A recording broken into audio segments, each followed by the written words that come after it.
Okay, welcome pong muli dito sa ating munting YouTube channel at ito ang inyong Pinoy Firearms Instructor na Gunsmith din naman. At bago ako bumati at magpasalamat ay gusto ko lang munang basahin ang katanungan ni Dato Nor Paglasugan. Sabi niya, magandang araw po sir, may napanood akong video sa Facebook na ang caliber 45 pistol gina-extend kak niya pagdating sa gabi, then sa umaga pa niya gina-release yung kak ng 45 pistol para daw lumambot ang standard recoil nito, at ginawa niya ito for a month at lumambot nga.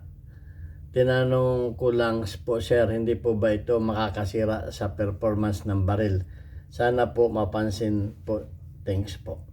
Okay, so humingi lang siya ng advice kung dapat pang gawin yun o hindi. So, papaliwanag ko lang yung kanyang tanong ha. Wala naman itong bala.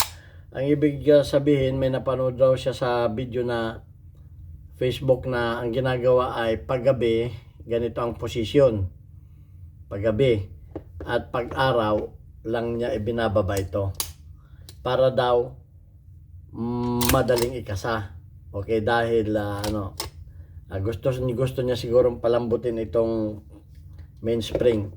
Okay, so bago yan natin sagutin ay gusto ko lang munang kayong batiin ay sa mapagpalang araw, lalo tikit yung mga OFW sa mapanig kayo ng mundo. Mag-ingat po tayo dahil nagbago na naman ang klima natin, mainit na naman dito sa Middle East, at naririnig ko sa Pilipinas sobrang init na rin. So mag-ingat po tayo, lagi tayong uminom ng tubig para maiwasan natin ang heat stroke. At dito sa Middle East ang kinatatakutan ko yung ubo at sipon, kaya minsan ay natitigil yung ating pagbablog.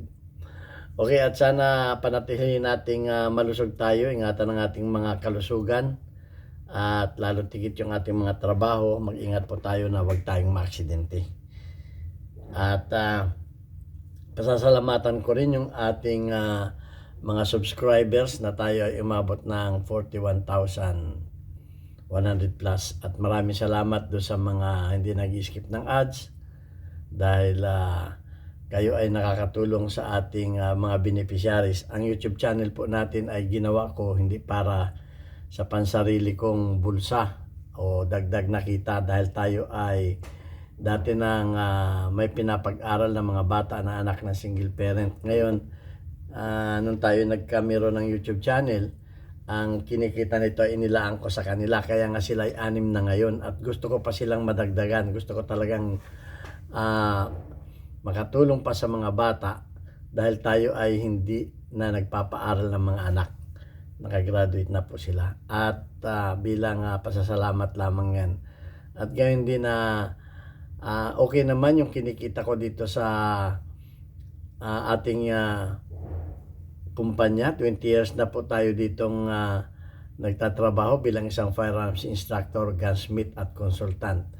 At sa pinansyal naman po ay okay naman po tayo, Durasly. Hindi po tayo namamalimos para sa pansarili natin bulsa. Yan po ay para itulong natin sa mga bata na ating mga beneficiaries, na mga matatalinong bata. Kaya nga po pinasalamatan ko yung nagpadala dito sa ating GCash number. Ayan, maraming salamat sa inyo. Sigad na ang bahalang gumanti ng inyong kabutihan loob. Sana may magpadala uli, dahil pinaghahandaan naman natin yung enrollment. Malaki po ang gagastusin natin dahil sa mga school supplies, mga gamit ng mga bata. At ngayon din pinasalamatan ko si Noli Peace America na nagpadala sa ating YouTube channel, nagpalipad sa ating premiere videos. Actually, yung una mong pinadala na ibili natin ng reading glasses ng isang bata na may problema sa mata. At yung huli mong pinadala ay ilalaan naman natin sa mga school supplies. Okay, pagpalain kayo ng Panginoon. Pagpalain tayo na sama-sama. At sa mga basher natin, God bless you. At patuloy lang tayo sa ating ginagawang pagtulong. At ang aking pagtuturo ay bonus lamang. Okay, hindi ko ginamit yung mga bata para kumita sa YouTube. Ang ginamit ko yung ating maliit na kaalaman para sa kanila. At para rin na makatulong din sa mga kababayan natin na nagkakaproblema sa kanilang mga firearms. Okay, so yung katanungan naman ni Dato Nor Paglasugan. Okay, so ang unang tanong dyan ay nakakalambot ba ng pagkasa? Okay? Nakakalambot ba ng pagkasa? Wala naman tumbala. Pag ibig sabihin, pag ito ang pinalalambot niya eh. Hindi naman yung recoil spring, hindi naman ito ang pinalalambot niya, hindi naman ito. Okay, gusto lamang niyang lumambot yung pagkasa dahil gusto niya itong palambutin. Okay, dahil totoo naman na pag ito'y malambot, ay malambot yan eh, kasi ito'y napaliwanag ko na rin eh. So, pagbibigyan lang natin si Dato Nor Paglasugan. Okay, dahil pag ito ay malambot din itong umatras. Malambot din umatras yan. Okay? So, kaya nga, meron akong videos na optional na kung kayo ay nahihirapan na magkasa, ay bakit hindi na lamang ninyo gawin na palitan yung spring nito. Okay, dahil itong spring na to ay ang standard ng mga 45 caliber, lalo ito yung mga 1911, ito ay 25 pounds. Pero may mabibili kayo na hanggang 19 or 18 pounds na ginagamit ng mga shooter dahil nga gusto ng mga shooter na malambot ikasa, ay siyempre nagpapalit sila nito ng 18 pounds. So may nabibili naman ito. Bahala na kayo kung anong brand ang gusto ninyo. 18 pounds. Pero ang suggestion niyan, pag 18 pounds ay light primer ang gamitin ninyo. Huwag yung heavy primer o hard primer dahil siyempre mas mahirap iputok yung mga hard primer. So, ayan. At ang tanong naman niya ay nakakalambot ba ng ikasa? Okay, yan po ay depende sa spring. Dahil ang mga original na mga baril, magaganda at talaga ang spring yan at hindi mo basta-basta mapapalambot o masisira ang mga spring yan. So depende rin yan sa nakalagay na spring. At totoo naman na pag ang spring ay laging naka-press, ay meron tinatawag natin na kung sa Tagalog ay nangangalay din yan, parang tao. Okay, mga sasakyan nga eh. Pag lagi kong in-example mga sasakyan, pag mga bago pa magaganda ang tindig. Dahil ako'y mekaniko, may mga sasakyan talaga nagpapalit ng mga suspension. Ano yung suspension? Yung mga pang-ilalim na mga spring pinapalitan dahil nga medyo lumambot na pagluma. So, nakakalambot talaga yan. Nakakalambot yan. Pag lagi nakaganyan. Pero, hindi ko masasabi na isa-isang buwan ay lalambot na yan. Hindi ko masasabi yan. Depende lang sa mga, kaya nga sinasabi ko, depende rin lang yan sa mga experience ninyo. At hindi ko rin ina-advise na pagdating sa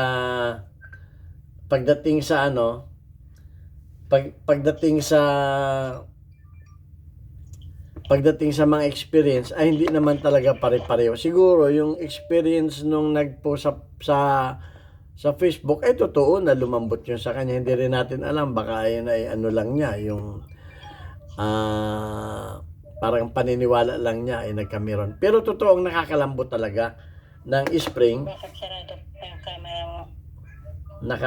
Naka-live tayo sa naggagawa ko ng video sa YouTube. So ayan, at totoo naman talaga na pagka laging naka-press ang spring ay nangangalay din yan. At ang sabi ko nga, yan ay depende rin sa mga depende rin yan sa depende rin yan sa klase ng spring dahil hindi naman pare-pareho ang quality ng mga spring. At yan ay subuko dahil sa napakarami ko rin ditong spring na nasira. mga spring ng mga ganito. Dahil sa tagal ko na ba naman na gumagawa ng baril, 21 years na ako dito. Meron talagang nasisira, merong napuputol. At meron din talagang humihina. Kaya nga, ang advice ko sa aking mga instructor dito ay pag isusurrender ang mga baril, pagkatapos ma-check kung yan ay empty or loaded, laging i-down ito. Para yung spring niya nakakapahinga. Okay, totoo naman yun. So, ayan ang mga experience natin. At kung gusto, wala namang masama na subukan ninyo yun kung kayo ay natitigasan sa natitigasan. Hindi ko, kasi ang sabi ko nga, yung mga experience ninyo, i-share ninyo para malaman din ng iba nating mga walang masama kung subukan ninyo, kung gusto ninyong palambutin yung pagkasa, walang masama, pero alamin muna ninyo kung ilang pounds na ito ang nakalagay doon sa inyong baril, at meron naman tayong video para nyo malaman kung gaano excuse me, tingnan ko lang yung kung gaano katigas o kung ilang pounds yung mga sa simpleng paggamit lang nito. May videos tayo, hindi ko natuturo sa inyo. Malalaman ninyo kung ilang pounds na yung mga ninyo. Alamin muna ninyo. Dahil baka naman ang matigas sa inyong baril ay yung recoil spring. So ayan, at kung ano man ang experience ninyo, ay pwede ninyong i-share kung nakakalambot. Pero ang gusto ko lang sabihin sa inyo ay alamin muna ninyo kung gaano ito katigas. Dahil ang standard nitong mga, lalo yung mga 1911 sa 45 ay 25 pounds. Yun ay standard. At kung kayo magpapalambot ay 19 pounds. Pinakamalambot na yung 18 pounds. Para hindi kayo misfire. At mas mabuti ng gamitin ninyo ay light primer. Okay? Yan sa mga hard primer na baka mag-misfire. So, ayun lang ang masasabi ko sa inyo, na wala namang masama doon. Pero alamin ninyo, ang sa akin alamin ninyo, baka naman sumubra naman ang lambot nito at hindi na pumutok. Kaya inaano ko sa inyo, ina-advise ko na alamin ninyo ang nito. At alamin ninyo kung ilang pounds itong inyong mainspring. So ayan, at yung experience na yon ay pwede yun. Pero siguro hindi ko rin masasabi na sa looban lamang ng isang buwan ay magbabago na yung spring. Kasi mas malaki ang epekto ng spring kung ipinuputok mo yung baril, kasi yung ay para bang nasasak yung spring sa tuwing puputok. Whereas naman yung ganito naman ay parang hinahatak lamang ninyo ng kamay at inyong ginangalay lamang ninyo. Kumbaga pinapasuko lang ninyo yung spring. Okay, so yun lang ang may epekto rin yun. Hindi ko naman kinukontra yun. So yung experience na yun ay hindi ko naman pa pwedeng sabihin na pwede ninyong gawin. Pwede ninyong gawin, pero ito lang ma-advise ko sa inyo. May bala o wala, kung kayo ay gagawa nito, loaded or not loaded, engage ninyo yung thumb safety. Bakit kanyo? Minsan tayo nakakalimot. Baka ginagawa lagi natin yan na baka lagi natin ginagawa yan na tayo ay nagkakaganyan ng walang bala. Paano kung tayo makalimot may bala pala? At dahil sa ang pag-alam natin walang bala ay pala ay meron. Alalahanin ninyo yung akala ay maraming namamatay. Maraming namamatay dyan. So lagi ninyong i-thumb safety. At ugaliin sa baril na lagi ninyong show clear. Lagi ninyong titingnan kung may chamber load. At palagi din ninyong laging lagi rin nakalagi nakapo sa ating ni firearms custodial na lagi ring nakapost dyan yung four cardinal rules na assume na yung ating baril ay loaded lagi. Laging may bala ang ating iisipin para hindi tayo aware tayo na yung safety ay lagi nating nasa isip. Okay, so always think that your gun is loaded. Yun lagi ang nasa isip natin. So, lagi nating isa-isip yung four cardinal rules ng Wag natin, mababasa naman ninyo lagi dyan sa ating comment na atin laging, wag nating wawalay sa isip yun. O na isipin natin na, ay wala naman itong bala, pero nakanganga, pero kinalabit natin, may bala pala, ay doon tayo madadali. So kung gagawa kayo niyan, ay wag ninyong kalilimutan yung ating four cardinal rules ng gun safety. Okay, so yun lang masasabi ko sa inyo, walang masama na lagi nakaganyan yan. Kung gusto ninyo ay lagi nakaganyan, pero engage lagi ninyo yung safety. Okay, at kung may bala man yan, ay siyempre, nasa pag-iingat na ninyo yan. So yan, ito ang inyong may tumatawag lang.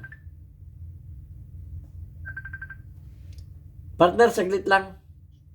Tatawag ako sa iyo mamaya, saglit lang. At ako'y tatapusin ko lang yung aking video. Saglit lang. Okay. Tapusin ko lang yung video ko. Okay, so ayan. At bago tayo magtapos ay gusto ko lang munang basahin yung ating mga kasi nag-ano na yung ating community spotlight. Community Spotlight, weekly highlights of your most engaged audience members including your top commenters. Okay, si Son Angelo ay 88 ang engagement. Si Din Gilbert ay 11. Si Alfred Molihar ay 35. Si Alias Bibi ay 9. At si Norman Paul ay 43. Okay, shout out kay Son Angelo. Shout out kay Din Gilbert. Gilbert Austri. Okay.